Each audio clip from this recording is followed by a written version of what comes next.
인사합니다. 할렐루야 샬롬 하고 우리 인사합니다. 할렐루야 샬롬 샬롬 샬롬 샬롬 샬롬 샬롬. 하나님 사랑합니다. 여러분 주 안에서 사랑합니다. 너와 내 집은 방주로 들어가라. 오늘 창세기 6장 18절부터 7장 1절까지 고 인투더 라라. 짧게 이렇게 제목을 잡아봤습니다. 전체를 한번 살펴보죠. 창세기 1장에서 누가 나왔어요? 인류의 시조인 아담과 하와의 창조, 그리고 천지 창조를 보면 하나님께서는 인간과 온 세상을 선하고 아름답게 창조하신 것을 우리가 봅니다. 사단이 개입하죠. 죄가 땅에 들어옵니다. 3장에서 뱀이 나타나죠. 사람이 땅 위에 번성하기 시작하자 사악한 세상이 많은 죄악도 똑같이 똑같은 게 아니라 오히려 아주 더욱더 급속히 번성합니다. 그래서 우리 오늘 6장에서는 하나님의 형상을 잃어버린 그런 사람, 인간이 극도로 타락해서 결국에는 하나님으로부터 물로 쓸어버리는 인류 최악의 사건이 예언되어 있습니다. 너무 잘 아는 말씀이기도 하죠. 노아 시대의 부패상을 우리 한번 보죠. 사람이 땅 위에 번성하죠. 인류 역사 초기에는 인구 증가가 급속히 이루어져 나갑니다. 당시 사람들이 장수했죠. 많은 자녀를 가졌죠. 지금처럼 인위적으로 아이를 지우거나 할 수가 없었기 때문에 그냥 생기는 대로 낳다 보니까 급속도로 인구가 증가합니다. 창세기 5장 3절에서 32절까지 나타나 있죠. 이러한 현상은 하나님께서 인간에게 뭐라고 하셨어요? 생육하고 번성하여 땅에 충만하라고 말씀을 하죠. 창세기 1장 28절에 성취이기도 합니다. 즉 초기의 인간들은 생육하고 번성을 하나님의 명령대로 굉장한 생식력을 가지고 다산으로 땅 위에 사람이 번성케 합니다. 생육하고 번성하라고 창세기 9장 7절에 너희는 생육하고 번성하여 땅에 가득하여 그 중에서 번성하라 하셨더라 말씀합니다. 인구 번성은 하나님의 명령입니다. 창세기 1장 28절에 하나님이 그들에게 복을 주시며 하나님이 그들에게 이르시되 생육하고 번성하여 땅에 충만하라. 땅을 정복하라. 바다의 물고기와 하늘의 새와 땅에 움직이는 모든 생물을 뭐해라? 다스리라고 말씀을 하세요. 우리에게.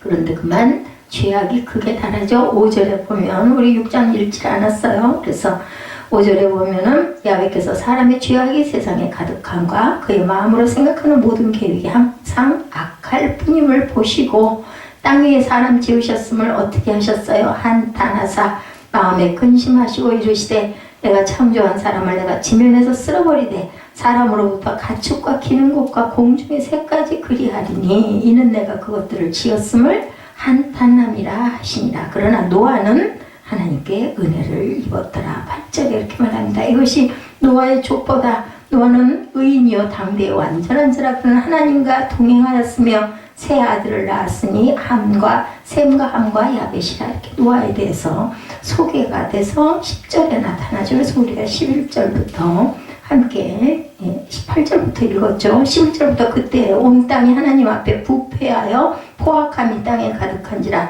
하나님이 보신즉 땅이 부패하여서 있는 땅에서 모든 혈육 있는 자의 행위가 부패한다. 그래서 노아에게 방주를 만들라고 명령하신 부분이 13절부터 나타납니다. 그래서 사람의 것은 헛된 것임을 우리가 알아야 된다는 거죠. 시편 144편 3, 4절에 야훼 사람이 무엇이기에 주께서 그를 알아주시면 인생이 무엇이기에 그를 생각하시나이까. 시편 8편에 나오는 내용하고 너무 흡사하죠. 144편의 4편 4절에는 헛것 같고 그의 날은 지나가는 그림자 같으니이다 라고 말합니다. 하나님께 어역하는 인간들은 창세기 2장 16, 7절에 야훼 하나님이 그 사람에게 명하여 이르시되 동상 각종 나무의 열매는 내가 임의로 먹되 선악을 알게 하는 나무의 열매는 먹지 말라. 내가 먹는 날에는 반드시 죽으리라 하시니라 말씀을 하셨는데도 불구하고 거역을 합니다. 쾌락주의와 세상은 어땠습니까? 베드로후서 2장 13절에 불의의 값으로 불의를 당하며 낮에 즐기고 노는 것을 기쁘게 여기는 자들이니 점과 흠이라. 너희가 함께 연애할 때 그들의 속임수로 즐기고 놀며 어떤 사본에 애연의 음식 가득한 눈을 가지고 범죄하기를 그치지 아니하고 굳세지 못한 영혼들을 유혹하며 탐욕에 연단된 마음을 가진 자들이니 저주의 자식이라. 이렇게 나타나 있어요. 베드로서 2장 13, 14절을 제가 읽었습니다. 그래서 하나님께서 한탄하셨다 그러죠. 제가 아까 읽었죠. 하나님께서 인간의 생활 속에 흐르고 있는 심각한 죄악의 흐름을 감찰하십니다. 보셨죠? 인간들이 죄악은 자꾸 영역을 넓혀서 선이란 조금도 찾아볼 수 없는 세상이 되고 맙니다. 무질서와 혼돈의 세상, 하나님께서 무질서를 질서로 만드셨는데 그만 혼돈의 세상이 다시 됩니다. 죄악이 관영하는 세상을 보시고 하나님은 아까 6, 7절에 본 것처럼 한탄하시죠. 땅 위에 사람 지으셨음을 한탄하사 마음에 근심하시고 내가 창조한 사람을 내가 지면에서 쓸어버리되 사람으로부터 가축과 기는 것과 공중의 새까지 그리하니 이는 내가 그것을 지었음을 한탄함이라. 얼마나 하나님께서 마음이 아프셨을까 이렇게 한탄을 하시면서. 그런데 그때 노아 한 사람이 은혜를 입었습니다. 이렇게 은혜를 입은 사람이 많지 않아요 여러분들. 노아만 은혜를 입어서 노아 한 사람이 은혜를 입습니다. 야훼께 은혜를 입었더라. 이것이 노아의 족본이라. 노아는 의인이요 당대의 완전한 자라. 그는 하나님과 동행하였으며 세 아들을 낳았으니 셈과 함과 야벳이라. 그때 온 땅이 하나님 앞에 부패하여 포악함이 땅에 가득한지라. 하나님 보신즉 땅이 부패하였으니 이는 땅에서 모든 혈육 있는 자의 행위가 부패함이더라 라고 말씀합니다. 정욕대로 행하는 자들, 부패한 자들이죠. 유다서 1장 16절입니다. 사람들은 원망하는 자며 불만을 토하는 자며 그 정욕대로 행하는 자라. 그 입으로 자랑하는 말을 하며 이익을 위하여 아첨하느니라.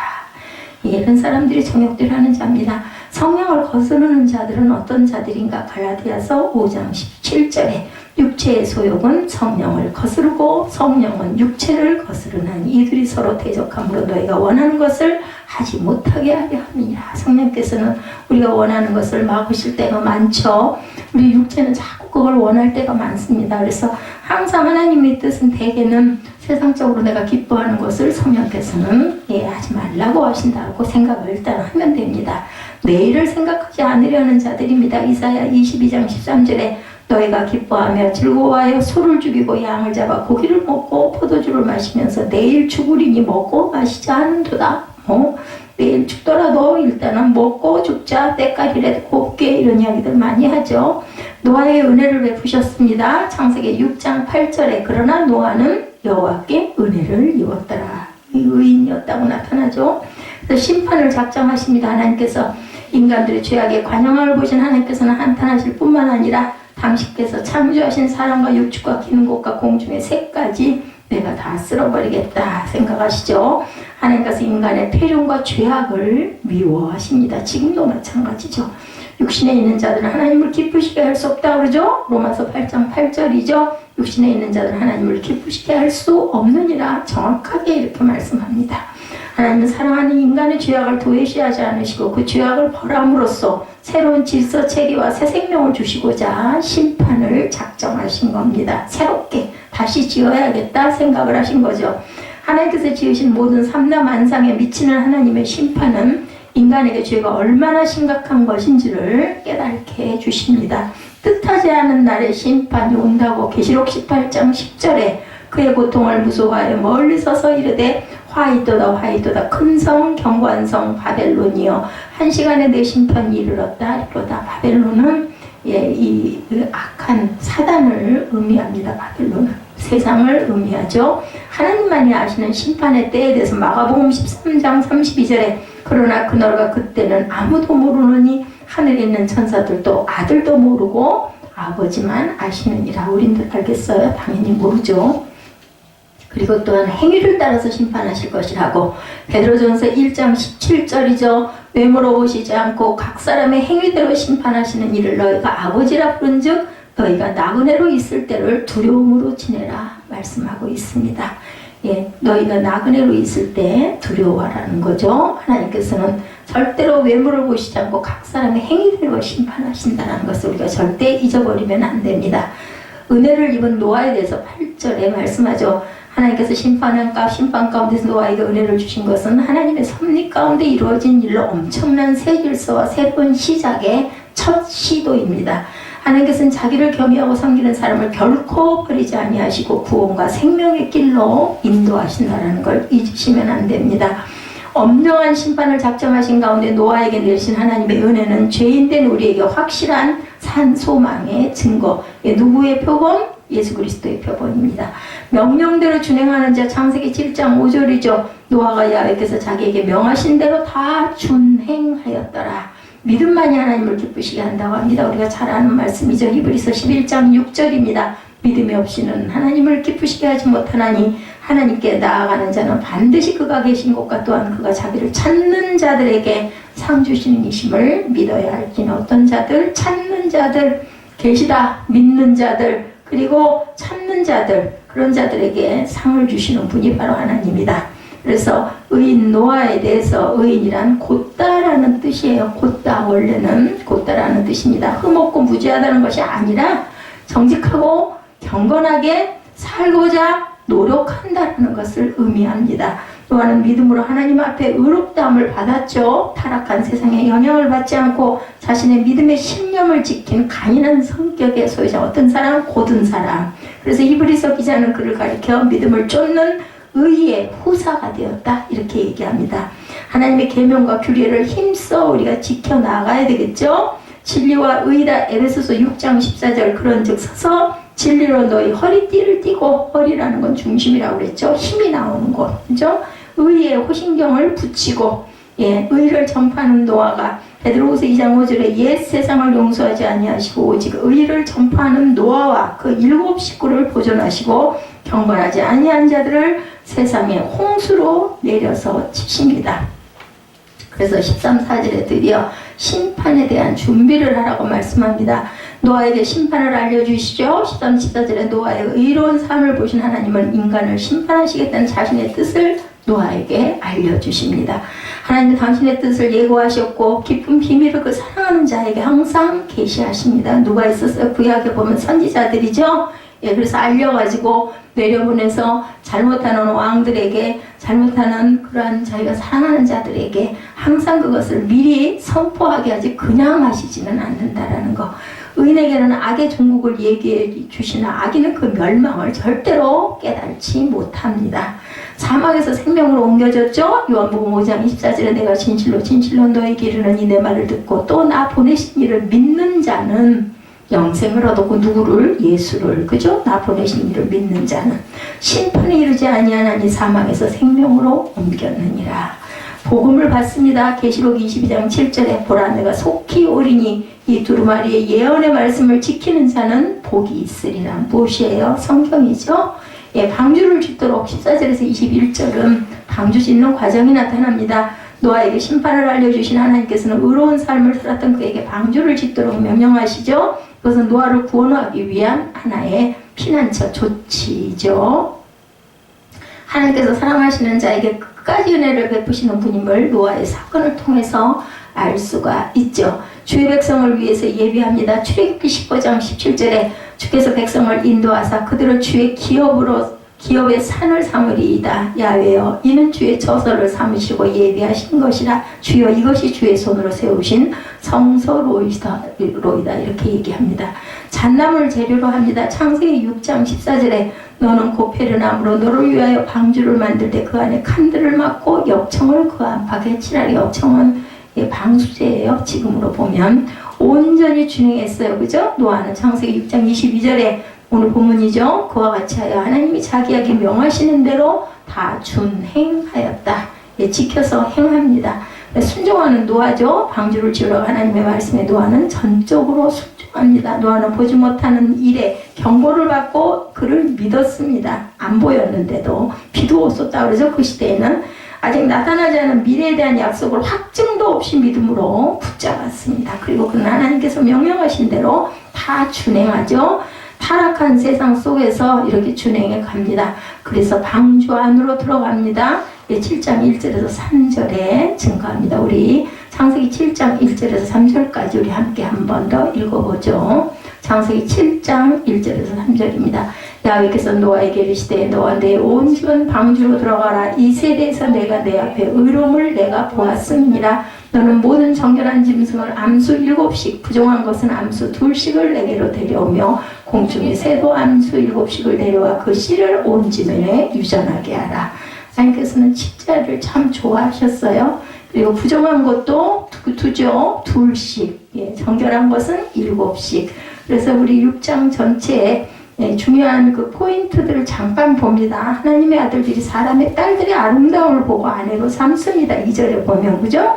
하나님의 아들들은 셋의 후손을, 사람의 딸들은 가인의 후손을 말합니다. 즉 하나님의 아들들이 믿지 않은 세상 딸들과 혼인하고 그들과 함께 패역해집니다. 이후 출애굽 시대부터 하나님은 이방인과의 결혼을 그래서 법으로 금하시죠. 신명기 7장 3, 4절에 그들과 혼인하지 말지니 내 딸을 그들의 아들에게 주지 말 것이요 그들의 딸도 내 며느리로 삼지 말 것은 그가 내 아들을 유혹하여 그가 야훼를 떠나고 다른 신들을 섬기게 함으로 야훼께서 너에게 진노하사 갑자기 너희를 멸하실 것이니. 그래서 우리가 요즘 세상에도 결혼할 때는 정말 믿지 않는 사람은 결혼할 때 대단한 결심, 대단한 믿음을 가져야 할 수 있지. 안 그러면 내가 먹혀 들어갑니다. 조심해야 됩니다. 그들의 육신이 되었다 그러죠. 6장 3절에 보면 야훼께서 이르시되 나의 영이 영원히 사람과 함께 하지 아니하리니 이는 그들이 육신이 됨이라. 그러나 그들의 날은 120년이 되어 이때부터 수명이 줄어들어요. 그죠? 육신이 됐기 때문에. 베드로서 2장 7, 8절에 이는 이 의인이 그들 중에 거하여 날마다 저 불법한 행실을 보고 들으므로 그 의로운 심령이 상했다, 변했다라는 이야기입니다. 데살로니가 후서 3장 6절에도 우리에게서 받은 전통대로 행하지 아니하는 모든 형제에게서 떠나라. 고린도전서 5장 9절에서 13절에도 음행하는 자들을 사귀지 말라 하였거니와 이 악한 사람 너희 중에서 내쫓으라고 얘기합니다. 예, 그리고 6장 9절에 의인에 대해서 나타납니다. 이것이 노아의 조건이라. 노아는 의인이요. 이렇게 얘기했던 이 의인은 과연 무엇일까? 누가복음 1장 6절에 하나님 앞에 의인이 주의 모든 계명과 규례대로 흠이 없이 행하더라 라고 얘기합니다. 노아가 바로 이랬다는 거죠. 에스겔 18장 9절에 내 율례를 따르면 내 규례를 지켜 진실하게 행할진대 그는 의인이다. 로마서 6장 16절에 순종의 종으로 의에 이르느니라고 합니다. 순종하면 됩니다. 그렇기 때문에 너를 위하여 방주를 만들 때 14절에 말씀하고 있죠. 예, 너는 고페르나무로 너를 위하여 방주를 만들 때 그 안에 칸들을 막고 엽청을 그 안팎에 칠하라고 얘기했을 때 하나님은 의인이요 당대의 완전한 자였던 노아에게 방주를 준비할 수 있게 합니다. 히브리서 11장 7절에 믿음으로 노아는 아직 보이지 않는 일에 견고하심을 받아 경외함으로 방주를 준비하여 그 집을 구원하였으니. 그래서 노아가 예수 그리스도의 모본이기도 하라는 거죠. 너와 내 온 집은 그 방주로 들어가라. 누가 하나님께서 명령하시죠. 노아는 의인이고 당대의 완전한 자라고 성경은 이렇게 기록하고 있습니다. 아브라함이 우상을 섬기는 불신앙의 가정에서 태어나 하나님의 부름을 받았다고 하는 노아는 경건한 조상 밑에 태어난 믿음의 아들이죠. 그죠? 예, 람에게 182세에 노아를 낳습니다. 그때부터 하나님과 동행했다고 얘기하죠. 노아라는 말의 의미 안식입니다. 위로라는 뜻도 가지고 있습니다. 창세기 5장 29절에 설명하고 있죠. 구약에서는 자식의 이름을 잔명할 때 그 아버지의 믿음과 소망이 그 자식의 이름에 표현되는 경우가 많습니다. 정말 오늘날도 그렇지 않습니까? 예, 정말 하나님께 은혜를 받고 특별하게 하나님을 사랑하는 자녀들은 그 아들, 딸들을 하나님이 기뻐하시는 그러한 이름들을 따서 이렇게 이름을 짓습니다. 그것을 본인들이 싫다고 나중에 바꿔도 어쩔 수가 없겠지만, 따라서 노아 이름으로 볼 때 그의 아버지 람에게 믿음을 짐작하기가 어렵지 않습니다. 노아가 살고 있었던 시대는 윤리적으로나 도덕적으로 부패해서 죄악이 극에 달하고 악이 성행하여 야훼께서 사람 지으신 것을 한탄한다고까지 하셨어요. 그죠? 오늘 보면 5, 6절에 나타납니다. 그러나 노아는 예수께 은혜를 입었다. 8절에 얘기하죠. 하나님께서 죄악이 극에 달하여 갈 때 노아에게 세상 심판을 알리시고 노아와 그 가족들을 살리시기 위하여 방주 공사를 명령하십니다. 몇 명이 아니에요. 여러분들 단 한 명 노아입니다. 하나님의 명을 따라 노아는 120년에 걸쳐 이 공사를 마쳤는데, 정확하기는 준비 기간이 있어서 실제로 그 방주를 만든 시간은 한 70년 정도 된다고 그렇게 나타나고 있어요. 4, 50년이 걸린 거예요. 그 명령을 받고 바로 시행하지는 못합니다. 그렇기 때문에 우리는 너무나 때를 우리 생각대로 급하게 생각하는 부분을 비워야 할 필요가 있습니다. 이미 이때는 동물들이 암수 한 쌍씩 방주로 들어간 상태였습니다. 노아와 그 가족들은 하나님의 명령이 없었기 때문에 아직까지 방주에 오르지 못하고 그 방주를 만들면서 남는 시간은 항상 전도했다고 성경에 나타납니다. 이 방주로 들어와 너희들이 산다. 물바다가 될 것이다. 다 쓸어갈 것이다. 근데 아무도 비가 온 걸 못 봤기 때문에 물이 넘친다라는 걸 상상도 이해도 못하고 미쳤다고 손가락질하지.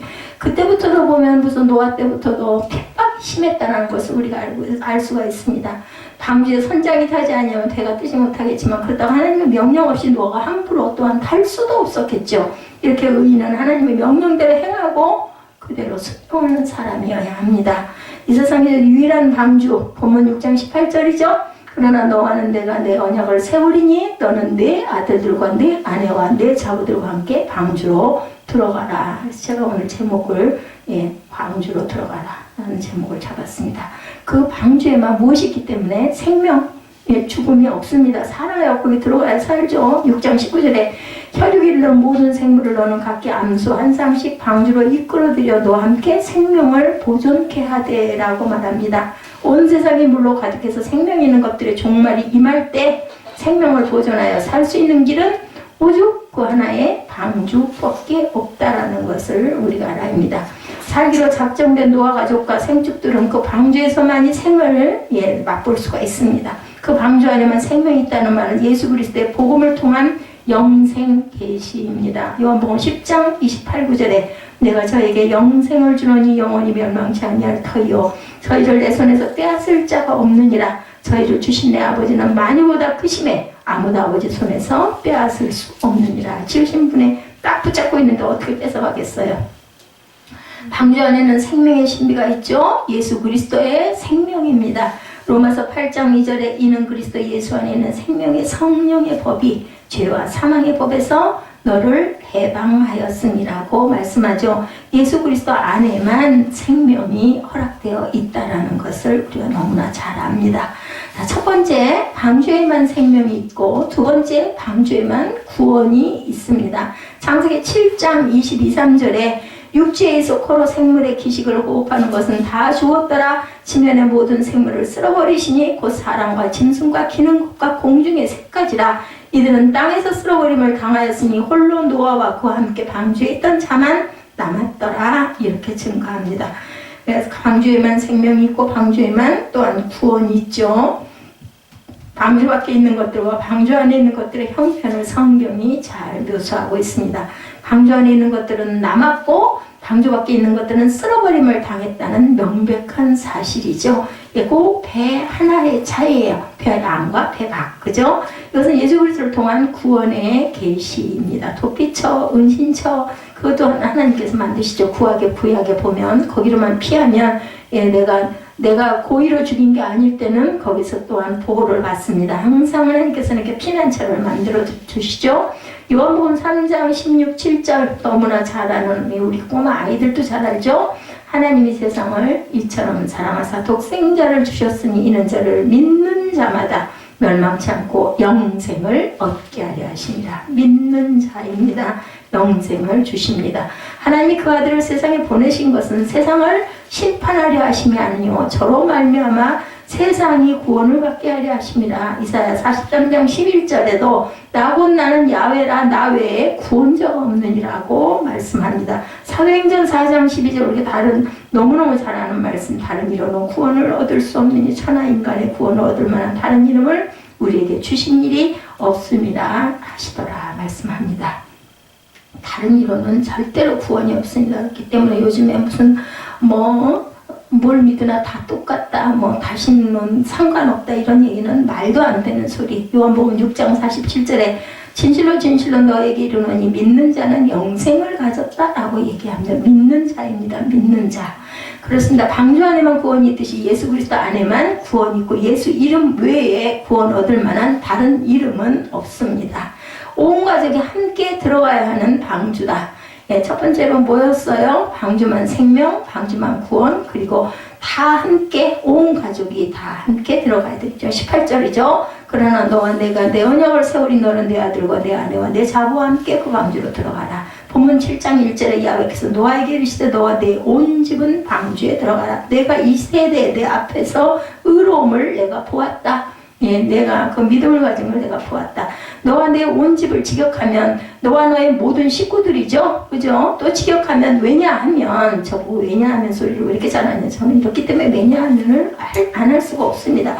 너를 내가 보았는데 내 앞에서 의로운 것을 이 세대에서 라고 할 수가 있습니다. 이 세대에서 너밖에는 없다. 왜냐하면 이라고 할 때 키는 이유를 묻는 접속사입니다. 앞에서도 언급했지만 그 의로움이 바로 하나님의 은혜와 사랑으로 말미암아 받은 칭의였죠. 예, 칭했어요. 진짜 의는 없죠. 사람은. 근데 칭해 주셨습니다. 의로움을 입은 노아가 데리고 함께 가야 될 가족들. 노아는 자신의 가족이라는 이유 때문에 데리고 가야 될 책임이 있습니다. 여러분이 먼저 구원을 받았다면 여러분의 가족을 분명히 함께 데리고 가야 할 책임이 있다는 걸 절대로 잊으시면 안 됩니다. 더군다나 믿지 않는 자를 배우자로 맞은 경우에는 특별한 사명이 아예 있다라는 것을 각오하고 가야 합니다. 소돔과 고모라가 심판을 받을 때 야훼 천사들이 롯에게 말하죠.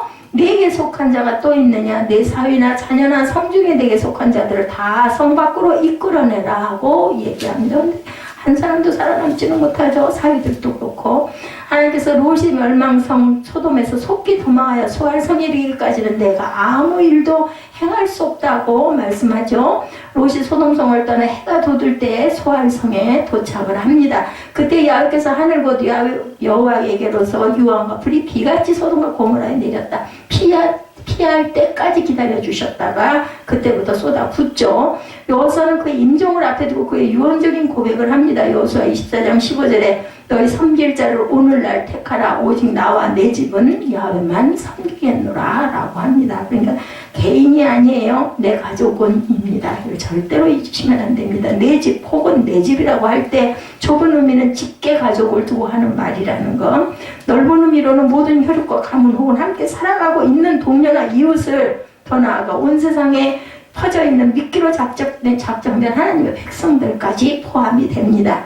그렇다면 하나님의 은혜를 입었다는 이유 때문에 온 집의 식구들을 데리고 가기 위해서 온 세상을 향하여 복음을 전해야 되는 책임이 저와 여러분에게 있다라는 거죠. 들어갈 수 있는 수가 제한된 방주이기도 합니다. 확실히 이 방주는 공개되어 있지만 그 속으로 들어가서 생명과 구원을 보장받는 것은 제한되어 있습니다. 누가 들어가야 하는 방주일까? 누구예요? 은혜를 입은 자만 들어가자고 해도 안 가죠. 내가 왜 거기를 가야 되고 내가 왜 맨날 주일마다 그렇게 고행을 해야 되냐 이렇게 생각을 합니다. 야훼께 은혜를 입었다는 말을 직역하면 야훼 눈에 불쌍히 여김을 입었다라는 뜻입니다. 이와 같이 노아를 향한 하나님의 강권적인 사랑, 이것이 바로 하나님의 은혜. 그래서 기도할 때 특히 장로교에서는 불쌍히 여기셔서 소리를 굉장히 강조해서 합니다.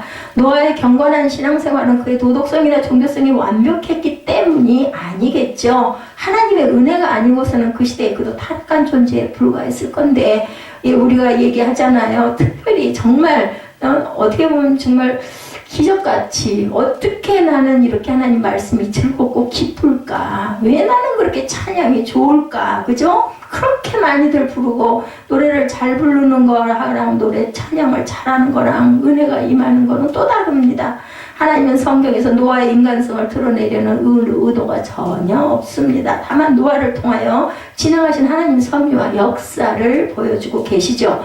은혜를 입은 자만이 하나님을 기쁘시게 할 수 있다. 아까 히브리서에서 고백했죠. 지금 믿음이 없인 하나님을 기쁘시게 할 수 없습니다. 은혜를 입은 자만이 방주의 구성원이 될 수 있다라는 것. 은혜 입지 않은 자는 들어가자고 해도 코앞에 닥칠 일을 모르기 때문에 도망갑니다. 내가 거기를 왜 들어가야 돼? 우리 교회도 마찬가지죠. 의인만이 들어간다. 6장 9절이죠. 노아의 사적은 이러하니라 노아는 의인이요 라고 얘기합니다. 의인이 원어로는 아시차티크, 올바르게 행하다라는 뜻을 갖고 있습니다. 이 말은 무죄하거나 혹은 혐의가 없다는 말이 아니고 하나님의 은혜로 성령의 인도를 따라 올바르게 살려고 최선의 노력을 아끼지 않는 것을 두고 하는 말입니다. 똑같은 사람이에요. 똑같은 마음 안에 갈등도 있고 충동도 있지만 아 이거는 아니야. 그렇기 때문에 여기를 가야 돼. 이 마음이 하루에도 12번씩 뭐 120번씩 일어날 때가 많습니다. 어떤 때는 적게, 어떤 때는 많게, 어떤 때는 정말 다 때려치우고 싶은 그런 마음. 인생 자체가 그렇기 때문에 이렇게 갈 수밖에 없습니다. 전도서 7장 20절에 선을 행하고 죄를 범치 아니하는 의인은 세상에 아주 없느니라고 말씀합니다. 선을 행하고 죄를 범치 아니하는 의인은 세상에 아주 없느니라. 완전한 자만이 들어갑니다. 창세기 6장 9절에 당세의 완전한 자라고 얘기합니다. 그때 당세라는 건 노아가 그 당시 살았던 사람들 시대를 일컬어서 하는 말이겠죠. 이는 노아의 완전함이 상대적 개념의 평가이지 절대적 개념의 평가는 아니라 그때 완전했다라는 거지 절대적인 평가는 아닙니다. 왜냐하면 모든 사람이 죄를 범했기 때문에 로마서 3장 23절이죠. 모든 사람이 죄를 범했으면 하나님의 영광에 이르지 못합니다. 어떤 사람도 그렇죠. 따라서 비록 노아가 세상 죄악에 노출되어 위험하게 짝이 없을지라도 경건하게 살려고 최선을 다했고 그것은 하나님 보시고 인정을 하신 겁니다. 인간이 무엇을 어떻게 해서 의인이 못 되는 것이 아니라 인간이 무엇을 어떻게 한다고 해도 의인은 절대로 될 수가 없다. 로마서 3장 10절에서 12절입니다. 의인은 없나니 하나도 없으며 깨달는 자도 없고 하나님을 찾는 자도 없고 다 지우쳐 한 가지로 무익하게 되고 선을 행하는 자는 없나니 하나도 없다라고 말씀을 하고 있습니다. 로마서 3장 10절에서 12절입니다. 하나님과 동행하는 자만이 들어갈 수 있다. 예, 어때요? 하나님과 동행하는 자만 들어갈 수가 있다. 완전한 자만 들어갈 수 있다. 그 시대에 의인, 그저 의롭다 여김을 받은 사람, 로마서 3장 10절에서 12절에 말한 것처럼 의인은 없나니 하나도 없고 깨달는 자도 없고 하나님을 찾는 자도 없고 한 가지로 다 무익하게 되고 선을 행하는 자가 하나도 없지만 그래도 하나님께서 인정한 완전한 노아 같은 자 들어갈 수 있다. 하나님과 동행하는 자만 당연히 들어갈 수 있겠죠. 창세기 6장 9절입니다. 그가 하나님과 동행하였으며 라고 말씀합니다. 노아가 의인이라 칭함을 받고 당세의 완전한 자라고 불려진 이유 중에 하나가 그가 하나님과 동행했다. 누구처럼 에녹처럼. 그는 온 세상에 망가졌어도 그만이 유독 하나님의 명령에 절대 순종하고 절대 행동으로 옮긴 사람이죠. 하나님과 동행했다는 말 하나님 말씀 믿고 순종했다라는 거죠. 그리고 또한 언약의 사람이 들어갑니다. 그죠? 언약했으니까 18절에 그러나 너와는 내가 내 언약을 세우리니 하고 말씀하죠. 너는 내 아들들과 내 아내와 내 자와 함께 그 방주로 들어가라. 그 방주 지을 때 가족들이 얼마나 고생을 했겠어요. 뭐 누가 혼자 지었겠어요. 온 가족이 아마 피땀을 흘렸을 겁니다. 당연히 그러니 온 가족이 그렇게 고난을 당했습니다. 당연히 내 가족이 그 방주에 들어가야 되겠죠. 쉽게 되는 일은 세상 천지 어디에도 없습니다. 그래서 7장 1절에 야훼께서 노아에게 이르시되 너와 내 온 집은 방주로 들어가라고 말씀을 합니다. 방주에 들어가는 사람들은 하나님의 언약 아래 있는 자들입니다. 심판의 소리는 널리 퍼졌으나 노아와 그 가족에게만 주어진 제한된 구원, 그걸 비밀리에 한 건 아니에요. 다니면서 선포했어요. 이 방주에 들어가야 산다. 방주로 들어와라. 방주로 들어와 곧 세상을 물러 하나님께서 심판하신다고 했다 해도 미친놈 했겠죠. 누구도 사위도 아주 말도 안 된다고 그러고 웃고 비웃고 막 이랬어요. 그러니까 핍박을 있는 대로 받는 거죠. 그러나 노아 그 가족을 입국으로 들어가야만 하는 방주, 하나님 말씀 믿고 따르는 자들만 들어갑니다. 6번째로 창세기 7장 13절에 곧 그날에 노아와 그 아들 셈, 함, 야벳과 노아의 처와 세 자부가 방주로 들어갔고 라고 이야기합니다. 8명이죠. 창세기 7장 11절에 그날 홍수가 시작되던 날 그 전에 이미 방주에 들어갔음을 보여줍니다. 본문 6장 21절에 22절에 노아가 그와 같이 하되 하나님이 자기에게 명하신 대로 다 준행하였더라 이렇게 나타납니다. 그는 하나님 말씀에 준행입니다. 행동했죠. 지켜서 행동합니다. 하나님 말씀에 순종하여 120년 동안 방주 공사를 했고 하나님 말씀에 의지하여 홍수가 오기도 전에 이미 방주로 들어갔습니다. 은혜를 입은 하나님의 언약의 백성들은 하나님의 말씀이라고 할 때, 그 뜻이라고 할 때 순종하고 행동으로 옮기는 순서만 남아있을 뿐이겠죠. 방주는 여러분 잘 아시겠지만 신약의 교회를 예표합니다. 창세기 6장 18절에 너는 내 아들과 내 아내와 내 자부와 함께 방주로 들어가라고 하죠. 그 방주라는 말 엘 하테바는 2인칭 단수로 너희 집 your house라는 뜻을 갖고 있습니다. 내가 예비한 나의 집이라 하지 아니하고 내가 예비한 너의 집으로 가라고 말씀합니다. 120년 동안 건조한 방주를 보면 배 구조는 항해용이 아니었기 때문에 추진력이나 제동장치가 없는 상자 모양으로 되어 있습니다. 그래서 영어 성경에는 깡통으로 번역이 됩니다. 방주는 그 기원에 있어서 신적인 근거를 가졌다는 의미에서 교회를 예표하고 있고, 방주는 그 기능이나 효용적인 면에서 구원을 전제하고 있다는 점에서 역시 교회를 예표하고 있고, 방주가 완공되기까지 심판이 오지 아니했듯이 예수께서 땅끝까지 복음이 전파되어야 세상 종말이 이를 것이라고 말씀하죠. 마태복음 14장 14절에 방주의 운전자는 하나님이십니다. 교회를 인도하시고 이끄시는 분도 하나님, 예수님이시죠. 요한복음 17장 15, 16절에 너와 내 온 집은 방주로 들어가라는 말은 너는 너의 가족들과 함께 주 예수 그리스도의 몸된 교회로 들어가라는 말씀입니다.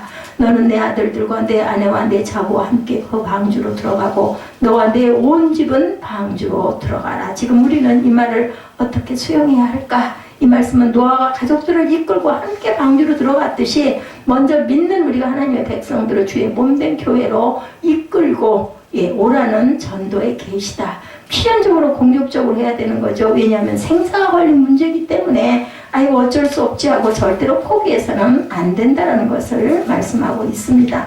그래서 항상 누가복음 14장 23절에도 주인이 종에게 이르되 길과 산을 가로나가서 사람을 강권하여 데려다 내 집을 채우라고 말씀하죠. 오늘의 의인은, 오늘의 하나님께 은혜를 입은 자는, 오늘의 노아는 누구일까? 예수를 구주로 영접하는 자가 의인이고 은혜를 입은 자이며 또한 오늘의 현대판 노아, 저와 여러분이라는 것을 우리가 기뻐해야 합니다. 이 세상에 있는 많은 사람 중에 누가 하나님의 그 택한 자인지는 아무도 모릅니다. 그래서 우리는 열심히 전도해야 되죠. 에스겔 33장 11절에 주 야훼의 말씀에 나의 삶을 두고 맹세하나니 나는 악인의 죽는 것을 기뻐하지 아니하고 악인이 그 길에서 돌이켜 떠나서 사는 것을 기뻐하노라. 에스겔이 이렇게 고백합니다. 그러니까 악인이 죽는 것을 기뻐해서는 안 되겠죠. 돌이켜서 떠나서 의에 속해서 사는 것을 우리가 기뻐해야 합니다. 이스라엘 족속이 돌이키라 너의 악한 길에서 떠나라 어찌 죽고자 하느냐 하셨다라고 합니다. 하나님 심판이 이르기 전에 우리는 방주를 열심히 지어야 되겠죠. 지금도 짓고 있지 않습니까? 새벽교회.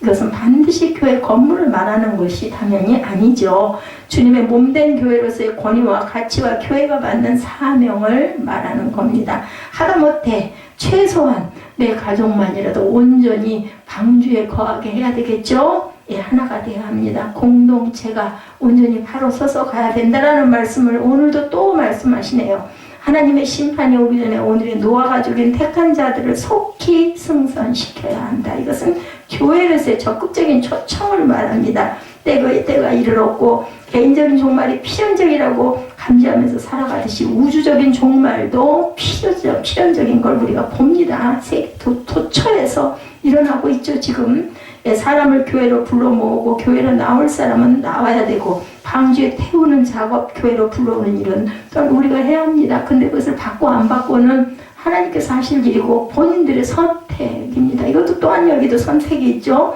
고린도전서 1장 21절입니다. 하나님의 지혜에 있어서는 이 세상이 자기 지혜로 하나님을 알지 못하는 고로 하나님께서 전도에 미련한 것으로 믿는 자들을 구원하시기를 기뻐하셨도다. 굉장히 전도하는 거 미련한 짓인 것 같지만 이 방법으로 미련한 자들은 미련하게 전도해도 결국은 그것을 기뻐하셨다. 우리가 보기에는 정말 어리석은 것 같지만 하나님께서는 이 방법을 쓰십니다. 이 일을 잘하는 성도가 충성된 성도입니다. 우리 가족들이 빨리 타야 되겠죠? 방주의 문을 닫으라고 하시기 전에 문이 있다는 것은 닫힐 수 있다는 것을 의미한다는 것 여러분 절대 잊지 마시고 포기하지 말고 끝까지 권면해서 방주에 함께 타서 함께 영생의 열매를 맺히는 저와 여러분 되시기를 주님의 이름으로 축복합니다.